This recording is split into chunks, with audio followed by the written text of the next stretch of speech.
¿Qué significa entrar hoy a la Iglesia Católica Apostólica Romana viniendo del mundo protestante? Vamos a verlo con Leonardo para que no te la cuenten.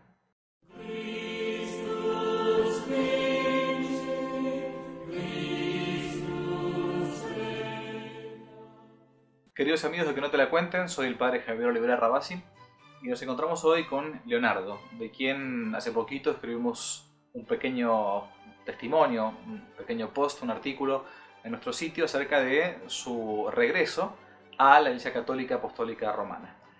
Leonardo, muy buenos días, gracias por estar con nosotros. Muy buenos días, padre, gracias por la invitación. Bien, yo quería hablar con Leonardo brevemente para que nos contara un poco cómo fue esto de acercarse desde una secta protestante, habiendo sido profesor, habiendo sido predicador protestante, después de mucho tiempo a la Iglesia de Cristo. ¿Cómo fue ese itinerario, Leonardo? ¿Cómo fue esa historia? ¿Qué nos puedes contar resumidamente para que no te la cuenten sobre tu regreso a casa? Bueno, comienzo por lo primero, o sea, vengo de una familia católica no practicante, fui bautizado de bebé, pero de doctrina, de enseñanza católica, cero. Nunca me transmitieron absolutamente nada, por lo cual a la edad de 21 años, los primeros que me predican el Evangelio, por primera vez en mi vida, que escucho algo que se parecía al Evangelio y llevaba el nombre de Evangelio, de parte de los protestantes, después de algunos meses de liberarme entre abandonar o no abandonar mis pecados, me convierto al protestantismo en una iglesia de los hermanos libres, son evangélicos, y comienzo a estudiar profundamente las escrituras al punto tal de que a los 2 o 3 años me empiezan a dar la oportunidad de comenzar con el ministerio de la enseñanza, y así por los siguientes 17, 18 años inicié un camino como predicador con un ministerio cada vez creciente. Vivía en la provincia de San Luis y me vine a la provincia de Buenos Aires a los 9 años de ser un converso al protestantismo. Me vine con el objetivo de estudiar en un seminario bíblico. Comienzo a estudiar y cuando estoy sobre los años finales, faltándome algunas materias para poder terminar el seminario, comienzo a dar clases en el seminario, y al empezar a estudiar en profundidad las escrituras empiezan a surgirme ciertas dudas que no lograba resolver sobre el tema de los eventos futuros. También surgió algunas dudas ahí por un conflicto interno entre los hermanos libres, entre la necesidad o no de arrepentirse para ser salvo, lo cual al estudiar eso descubro a los bautistas que tenían una posición más firme respecto de la necesidad del arrepentimiento de las personas para ser salvas, ¿sí? Eso generaba un conflicto con mucho ruido dentro de las iglesias de los hermanos libres, y luego de estudiarlo durante unos cuantos años decido hacerme bautista, lo cual me implicaba renunciar a ser profesor en el seminario bíblico donde yo estaba dando clases. Me convierto en un evangélico bautista y allí empiezo a estudiar en el seminario interno de un seminario que sigue un plan que se llama CCBP, que es Centro de Capacitación Bíblica para Pastores. Tenía aspiraciones pastorales en su momento. Y a los 2 o 3 años también empiezo a dar clases en ese seminario. Al año siguiente me empiezan a invitar también para dar clases en otro seminario de otra iglesia de una zona de Buenos Aires. Y yo muy contento con cómo iba progresando aquello que a mí me encantaba, que era transmitir a los demás las enseñanzas del Señor Jesucristo. Me encuentro en un momento dado con que se me hacen como muy pesadas estas dudas sobre los eventos futuros, y me decido a resolverlas, por lo cual me compro varios libros y me dije, bueno, vamos a estudiar este tema hasta las últimas consecuencias, aun cuando me obligue ni siquiera a salirme de los bautistas, siempre pensando que yo me iba a quedar dentro de los evangélicos. Bueno, empiezo a estudiar y me doy cuenta de lo que es la doctrina de los reformadores, que es una doctrina milenarista, diferente de la doctrina de los evangélicos que yo profesaba. Eso me introduce en el mundo de la teología reformada como un todo, y empiezo a darme cuenta de que las cosas que a mí me habían enseñado no eran tan ciertas ni tan firmes, sino que había mucha de suposición, de manipulación, de interpretación subjetiva, y empiezo a descubrir que lo que yo aceptaba como verdad absoluta en realidad era como una especie de una verdad, y que había otras verdades, y se empieza a hacer esta idea en mi cabeza de cómo puede ser que haya múltiples verdades y que cada uno la defienda, y lo más asombroso es que cada uno logre convencer a su grupito de religiosos de que esa es la verdad y que los otros no son la verdad. Y eso me hace llevarme a tratar de profundizar un poco más en el tema, al punto tal de que me obligó a dejar de dar clases. Hablábamos fuera de cámara de que el pastor de la iglesia me empieza a preguntar qué pasaba con mi enseñanza y esta nueva teología que yo estaba adquiriendo. Y le dije que bueno, que los cambios eran lo suficientemente profundos y grandes como para que quisiera poner una pausa en el ministerio de la enseñanza hasta poder yo tener la tranquilidad de saber qué creer, porque realmente el cambio era muy grande, de hermenéutica, doctrinas de la iglesia, eventos futuros, qué es la iglesia, qué es Israel, los pactos, las promesas, un montón de cambios en un montón de áreas. O sea, había una búsqueda de la verdad, pero por lo general cuando uno está buscando la verdad siempre hay como un momento que hace como un clic, ¿no? Algo que, a un impacto subjetivo. Kierkegaard, un gran filósofo danés, por cierto protestante, hablaba de esto de la subjetividad, no entendida como relativismo, no, sino que la vida cristiana es una vida tremendamente subjetiva, es el sujeto el que se salva. Y en esa vida nuestra, del sujeto, del particular, del singular, hay algo que siempre nos hace cambiar. ¿Cuál fue el clic que a vos te dijo, bueno, la verdad que por acá no va la cosa?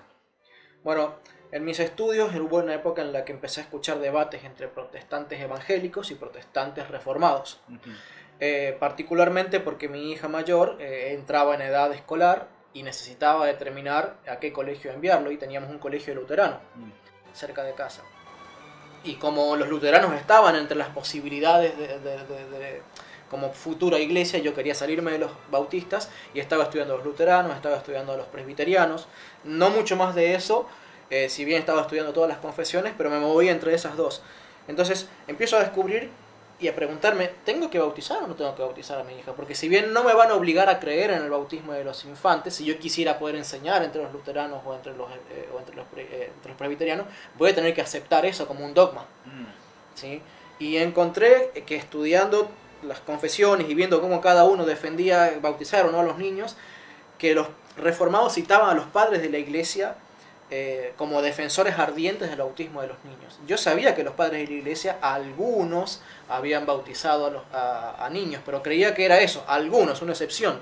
Y los luteranos y los presbiterianos enseñaban que no, que era la regla indiscutible de la iglesia.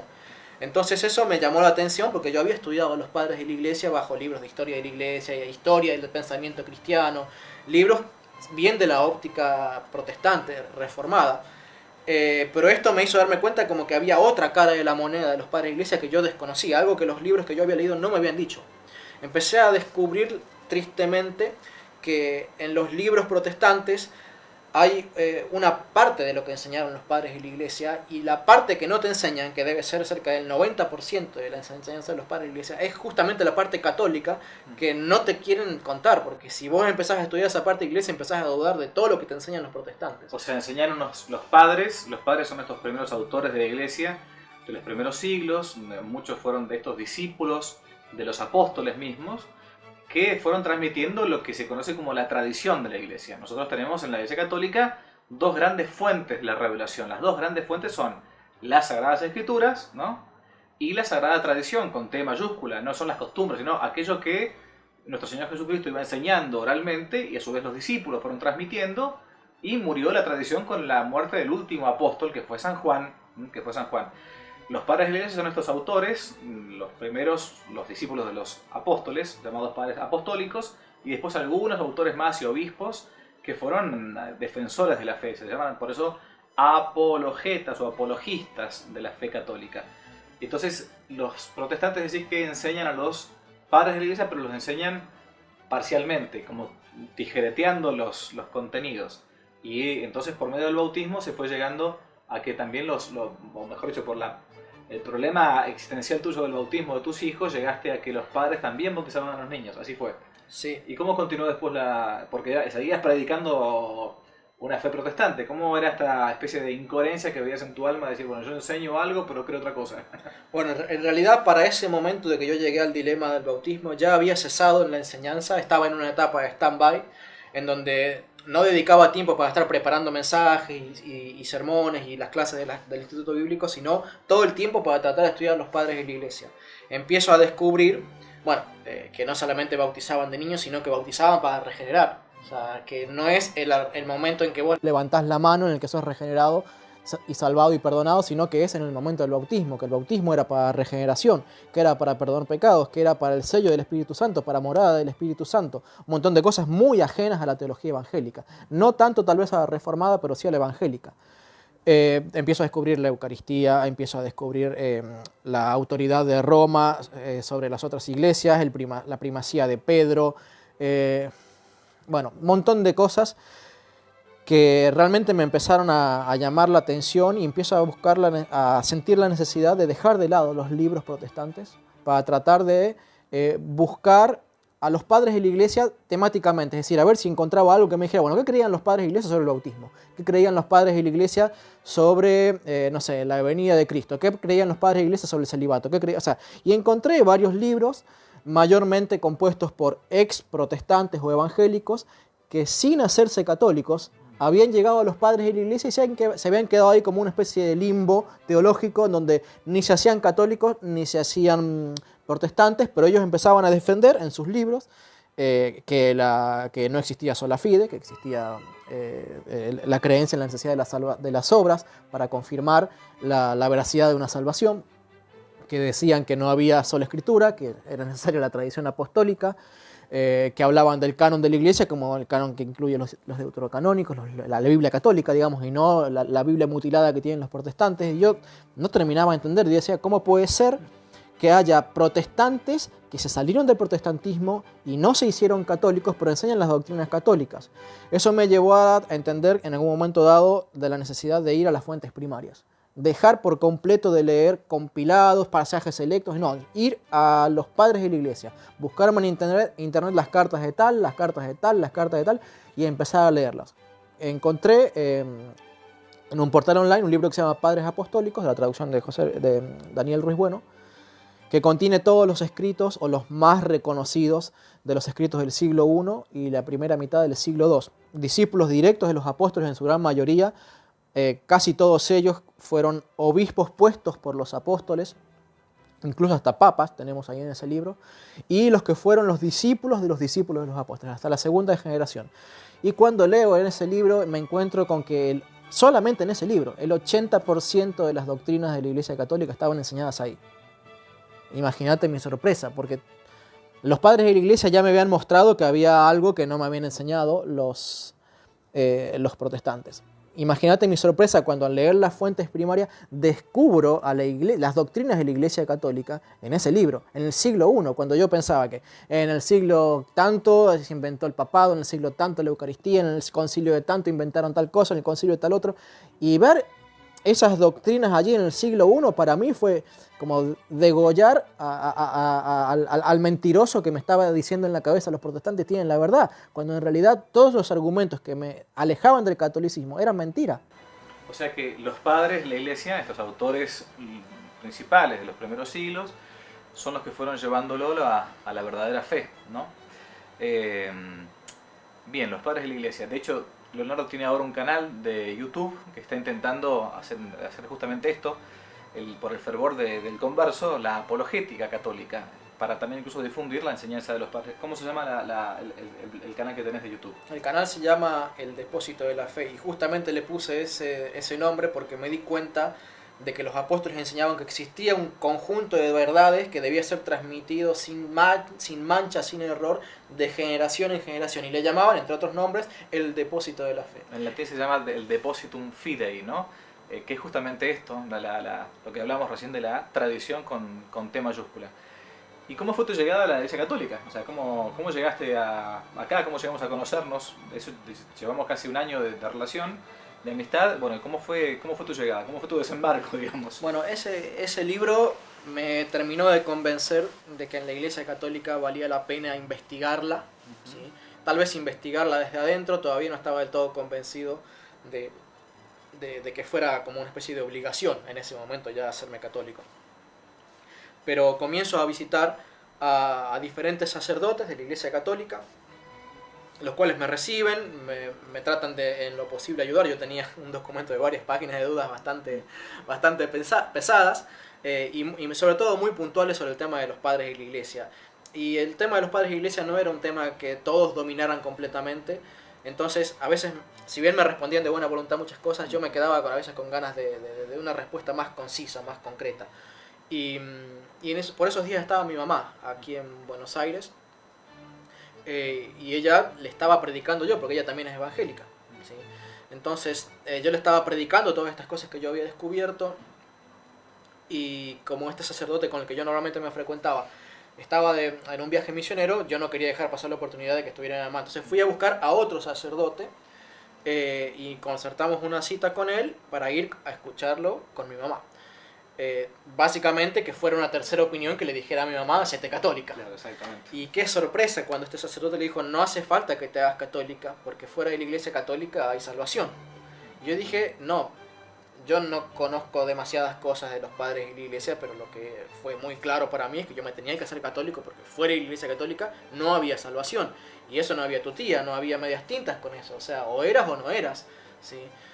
Entonces entré con una charla amable con ese sacerdote a tratar de decirle a mi mamá, sí, mami, lo que este sacerdote te está queriendo decir es lo mismo que te estoy diciendo yo, lo que pasa es que él te lo está diciendo con mejores palabras, o sea, más amable, te tenés que hacerte católica, porque si no te haces católica, entre los herejes no podés ser salva.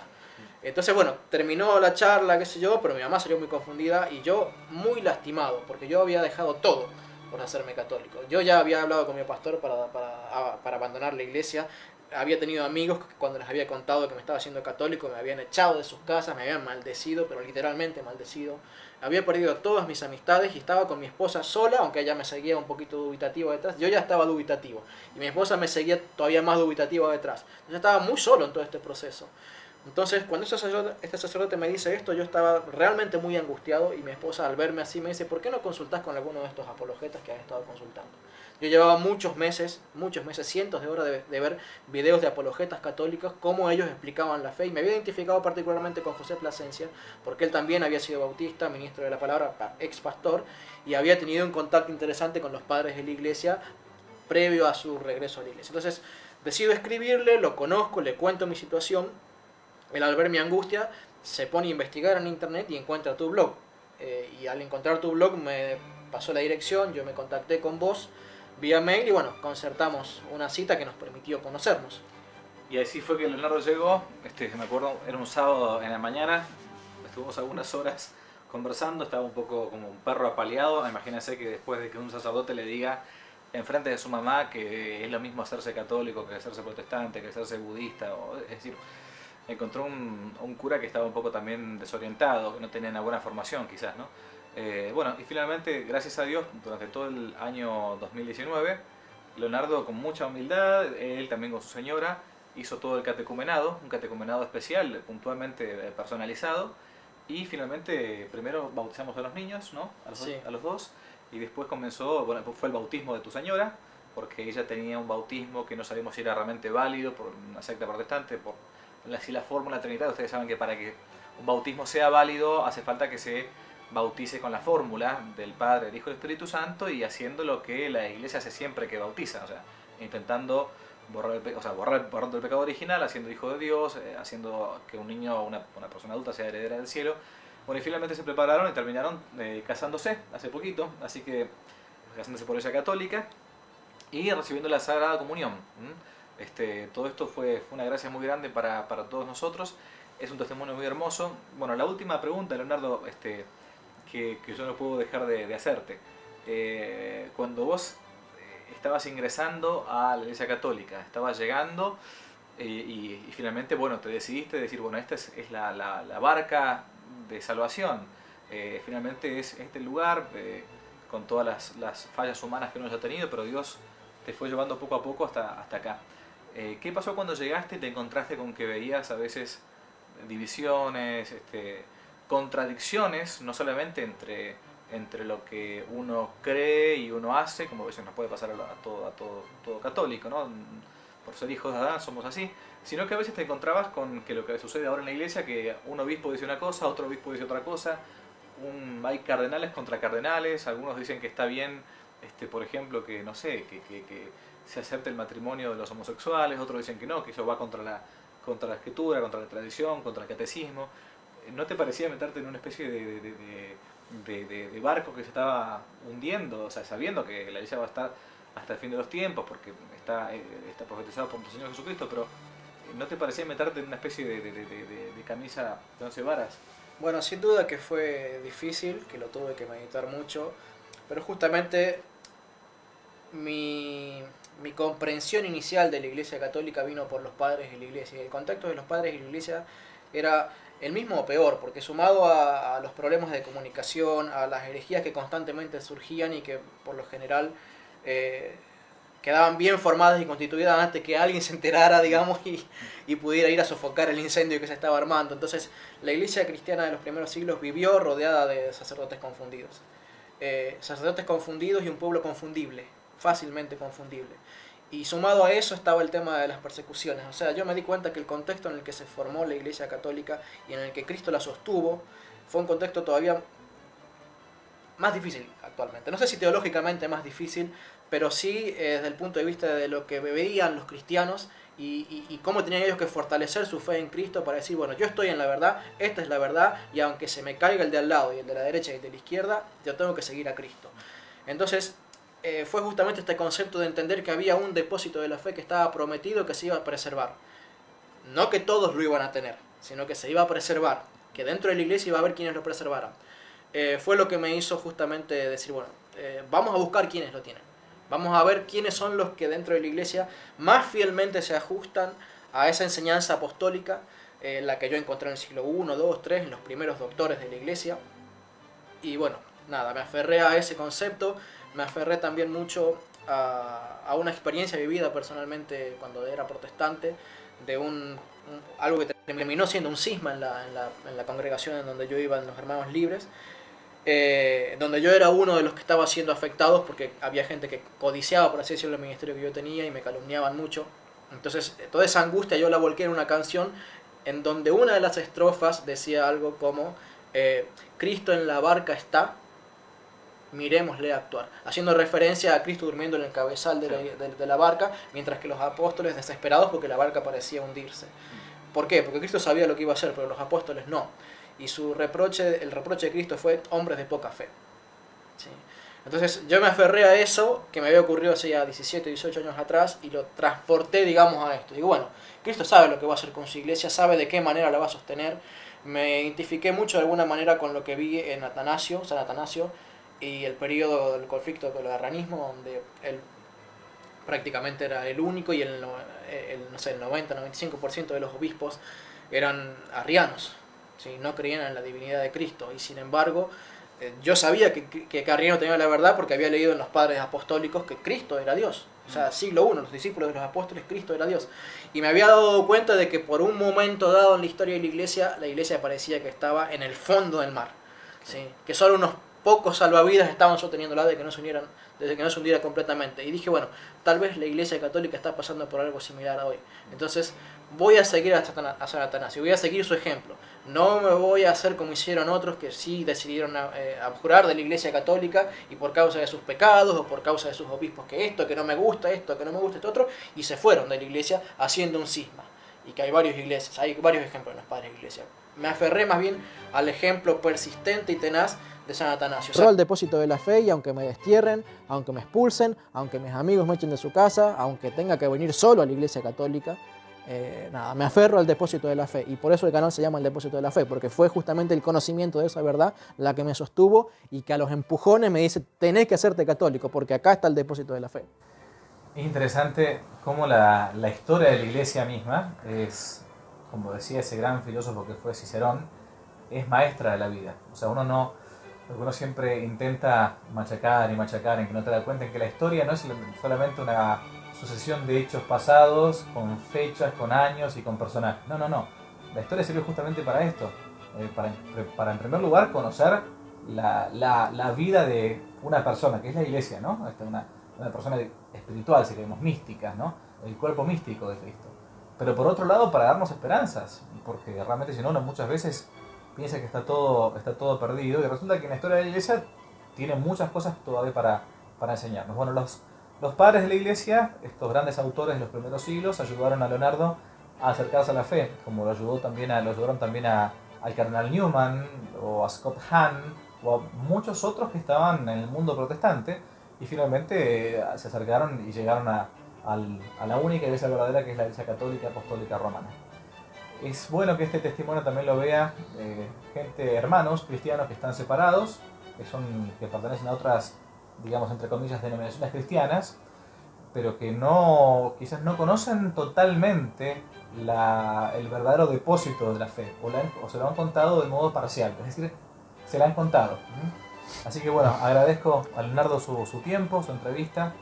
Finalmente, gracias a Dios, se pudo insertar en una pequeña comunidad católica, con la Santa Misa, con los sacramentos, él con su familia entera. Y también ha sido para todos nosotros un gran beneficio, una gracia muy, muy grande. Siempre hay una enorme alegría cuando alguien que está en el error finalmente no solamente encuentra la verdad, sino que después quiere difundirla.